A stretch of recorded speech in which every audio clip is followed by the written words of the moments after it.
একটি নীল নকশার নির্বাচন বাস্তবায়নের উদ্যোগ গ্রহণ করেছে। এই নির্বাচন এখন পর্যন্ত বাংলাদেশের আপামর জনতা মনে করছে জন আকাঙ্ক্ষা পূরণের ব্যর্থ একটি উদ্যোগ। আমরা বলেছি বাংলাদেশে যদি একটি নির্বাচন অবাধ সুষ্ঠু এবং নিরপেক্ষ হতে হয় তাহলে পিআর পদ্ধতির মাধ্যমে সেটি কেবলমাত্র হতে পারে। ইতোমধ্যে বাংলাদেশের অধিকাংশ রাজনৈতিক দলগুলো পিআর পদ্ধতির পক্ষে তাদের মতামত জানানোর পরেও কিসের ভিত্তিতে একটি নির্বাচনের আয়োজন করা হচ্ছে জনগণ তা জানতে চায়। এখন পর্যন্ত জুলাই সনদের সাংবিধানিক ভিত্তির কোন ব্যবস্থা আমরা দেখতে পাচ্ছি না। শহীদের রক্তকে অবমূল্যায়ন করে কিসের নির্বাচনের আয়োজন? সংগ্রামী জনতা, আমরা দেখছি আমাদের একটি বড় রাজনৈতিক দল তাদেরকে সর্ববৃহৎ রাজনৈতিক দল মনে করে। সর্ববৃহৎ রাজনৈতিক দল হলে তাহলে ভয় কিসের? এই নিয়ে আপনারা ভয় পাচ্ছেন। জাকসু সহ যে নির্বাচনের আয়োজনগুলো হচ্ছে সেই নির্বাচনগুলো বানচাল ভুলুণ্ঠিত করা, প্রশ্নবিদ্ধ করার জন্য আপনাদের তাহলে কিসের উদ্যোগ? আপনারা যদি এত বড় রাজনৈতিক দলই হবেন, জামায়াত ইসলামীকে যদি এত সংকীর্ণ ছোট্ট একটি দল হিসাবে আপনারা চিন্তা করবেন, তাহলে আপনাদেরকে বলবো আপনারা নির্বাচন পিআর পদ্ধতির মাধ্যমে বাস্তবায়নের জন্য আসুন।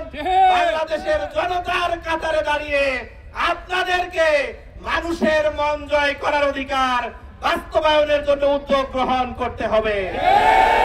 সংগ্রামী তৌহিদি জনতা, সংগ্রামী শেরপুরবাসী, আজকে এই কর্মসূচি বাস্তবায়ন করতে না পেরে নির্বাচনের জন্য তারা জামাত ইসলামীকে নানান অপবাদ দেওয়ার জন্য উদ্যোগ নিয়েছে। আমরা বলেছি আপনারা ফেব্রুয়ারির মধ্যে নির্বাচনের উদ্যোগ নিলে আপনাদের প্রস্তুতি কি? অথচ জামাত ইসলামী সারা দেশের ৩০০টি আসনে ইতোমধ্যে প্রার্থী বাছাই সম্পন্ন করেছে। তাহলে আপনারা জামাত ইসলামীকে অপবাদ দিয়ে মূলত জাতির সাথে তামাশা করছে। আপনাদের এই তামাশা জাতি মেনে নেবে না। জাতি জুলাই সনদের সাংবিধানিক ভিত্তি নিশ্চিত করতে বদ্ধপরিকর। কারণ বাংলাদেশে যে ছাত্র জনতারা রক্ত দিয়েছে, জীবন দিয়েছে, পঙ্গু হয়েছে, সেই আবু সাইদ, ওয়াসিম, মুগ্ধের বদলা নেওয়ার জন্যই এই জুলাই সনদের সাংবিধানিক প্রয়োজনীয়তা রয়েছে। আপনারা যদি মনে করে থাকেন ছাত্র জনতার রক্তের কোনো মূল্য আপনাদের নেই, তাহলে ডাকসুর মতো আপনাদেরকেও লাল কার্ড, হলুদ কার্ড দেখাবে এই বাংলাদেশে। সেই লক্ষ্যে আপনাদের প্রতি উদাত্ত আহ্বান রাখছি, বিশেষ করে বর্তমান সরকার প্রধানের প্রতি এবং তার উপদেষ্টাদের প্রতি আহ্বান রাখছি, আপনারা কারোর সাথে নেগোসিয়েশন করে একটি অযথা নির্বাচনের আয়োজন করতে যাবেন না। এখন ইতোমধ্যে তারা নানান হুমকি দিচ্ছে।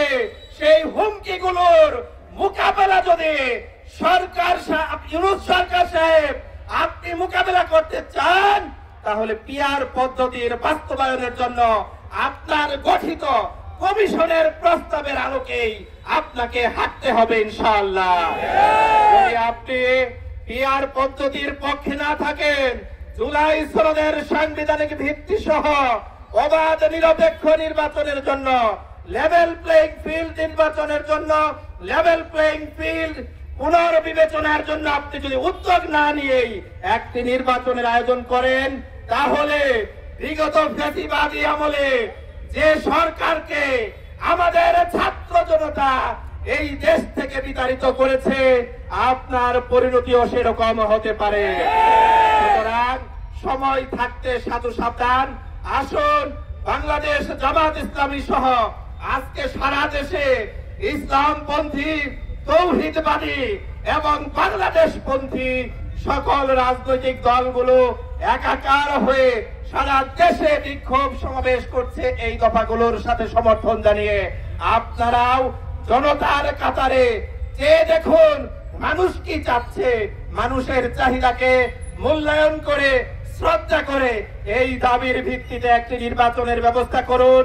আমরা ফেব্রুয়ারির 12 তারিখে যে ঘোষণা আপনার মুখ থেকে শুনেছি সেই ঘোষণার প্রতি শ্রদ্ধা রাখছি এবং আশা করছি আপনি যদি লেভেল প্লেইং ফিল্ডের মাধ্যমে পিআর পদ্ধতির মাধ্যমে জুলাই সনদের বাস্তবায়নের মাধ্যমে একটি নির্বাচন বাস্তবায়ন করেন, জামাত ইসলামী আপামর জনতাকে সাথে নিয়ে বাংলাদেশে একটি ইনসাফপূর্ণ পরিপূর্ণ ইনক্লুসিভ সরকার গঠন করবে ইনশাআল্লাহ। এই সরকারের কাজ হবে এই দেশ থেকে সকল চাঁদাবাজ, দুর্নীতিবাজ, ঘুষখোর এবং বাংলাদেশ বিরোধী, বাংলাদেশের স্বার্থ বিরোধী সকল মহলের সকল তৎপরতাকে নিশ্চিহ্ন করা। ইনশাআল্লাহ আমরা শেরপুরবাসীকে সাথে নিয়ে প্রস্তুত আছি তো নাকি? আগামী দিনে এই আন্দোলনকে ফলপ্রসূ করার